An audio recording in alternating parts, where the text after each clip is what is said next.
يلا بينا نرسم فراولاي. هاي أمرت، عاملين ايه؟ جاهزين لفيديو النهاردة؟ يلا بينا نبدأ. النهاردة هنرسم فراولاي، دي أول مرة ليا صراحة أنا أرسم فراولة، بس قشطة يلا بينا. لو تلاحظوا إن بقالي فترة ما نزلتش فيديوهات رسم، وتفتكروا ده بسبب ايه؟ أيوة بالضبط، فترة الأرت بلوك، دي فترة بيمر بيها أي رسام على وجه الأرض. وفي غلطة صغيرة كده أنا عملتها في آخر 3-4 رسمات ليا، وده اللي سبب ليا إحباط وخلاني أدخل فترة الأرت بلوك. تفتكروا الغلطة الصغيرة دي هتكون ايه؟ مفيش حد هيتوقعها ابدا.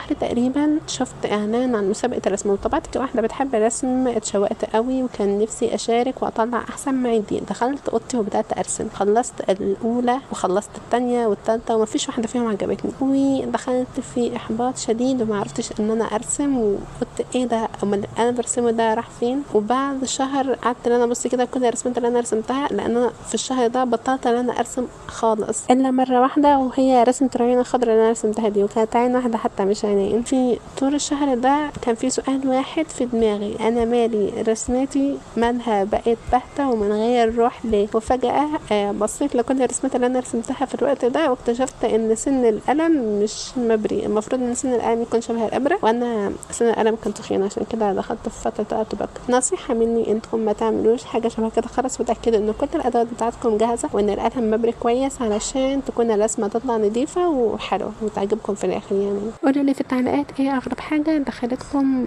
فتره الارتباك قبل كده، وتشاركوا فينا عشان نشوف باقي الفيديوهات، وباي باي.